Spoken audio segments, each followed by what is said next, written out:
তিনিই বাজিগর। কেকেআরকে জয়ের মন্ত্র শিখিয়ে শাহরুখই আইপিএল এর বাদশা। 17 এপ্রিল রাত প্রায় 12টা।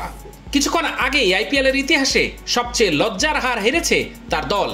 261 রান করেও প্রতিপক্ষকে আটকাতে পারেনি কলকাতা নাইট রাইডার্স, তাও আবার ঘরের মাঠে।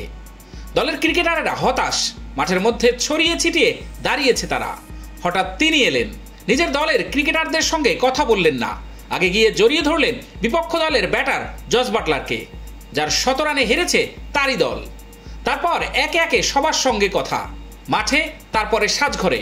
কোনো বকাঝকা নয়, বড় দাদার মতো পিঠ চাপড়ে বলা, চিন্তা নেই, মন খারাপ করো না, পরের ম্যাচেই তোমরা জিতবে। এটাই ক্রিকেট, এটাই হয়তো জীবনও। সাফল্য ব্যর্থতা সেখানে পরতে পরতে থাকে। তিনি নিজের জীবন ও 30 বছরের ক্যারিয়ারে সেটা বারবার দেখেছেন। স্মুথ শেভিং এর জন্য শুধুমাত্র কুল, নাথিং এলস। সেই মন্ত্রই শিখিয়েছেন দলকে। কেকেআর ক্রিকেটাররাও হয়তো সেই মন্ত্র নিয়েই খেলেছে, জিতেছেন, চ্যাম্পিয়ন হয়েছেন। তাই এবারের আইপিএলে সত্যিকারের বাজিগর তিনি, শাহরুখ খান। আইপিএল এর 2 মাস নয়, কেকেআরের সাফল্যের নীল নকশা অনেক আগেই শুরু করে দিয়েছিলেন শাহরুখ।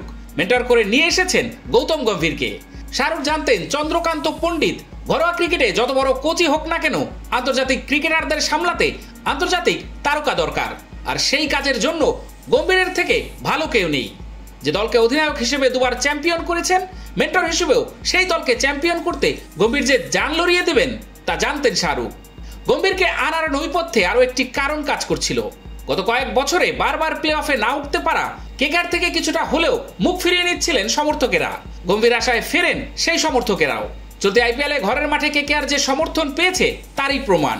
আর দর্শকদের সেই সমর্থন কাজে লাগিয়ে ঘরের মাঠে 7টি ম্যাচের মধ্যে 5টি জিতেছে কেকেআর, যা বাকি সব দলের থেকে বেশি। গত কয়েক বছরে বারবার হারতে থাকা কেকেআরকে বিদ্রুপ করে অনেকে কেকে হার বলতেন। শাহরুখ জানতেন বারবার হারার অর্থ জীবনের শেষ নয়, একদিন তিনি জিতবেন। সেটাই এবার করে দেখিয়েছেন তিনি। কলকাতার হারকে জয়ে বদলে দিয়েছেন, বুঝিয়ে দিয়েছেন হারকার জিতনো ওয়ালাকো বাজিগার कहते हैं, অর্থাৎ হারার পরে যে জেতে তাকেই বাজিগর বলে।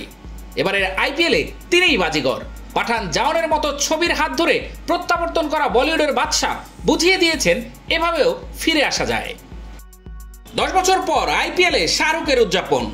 রবিবারের আইপিএল ফাইনাল দেখে কথা বলতেই পারেন কেকেআর সমর্থকরা, এত সহজে 3য় ট্রফি কেকেআর ঘরে তুলতে পারবে, এটা কি অতি বড় কেকেআর সমর্থকও ভাবতে পেরেছিলেন?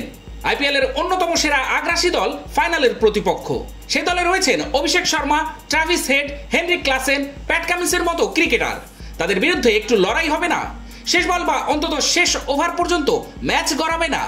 বিন্দুমাত্র লড়াই দেখা গেল না হায়দ্রাবাদের। বোলারদের দাপট এবং হায়দ্রাবাদ ব্যাটারদের অসহায় মানসিকতার ফয়দা তুলল কেকেআর। আন্দ্রে রাসেল, মিচেল স্টার্কদের দাপটে আগে ব্যাট করে 113 রানেই শেষ হয় হায়দ্রাবাদের ইনিংস। জবে কেকেআর রান তুলে নিল 10.3 ওভারে, হাতে তখনও 8 উইকেট। কম রানের পুঁজি সত্ত্বেও অর্ধশত রান করে ফেলেন ভেঙ্কটেশ আয়ার।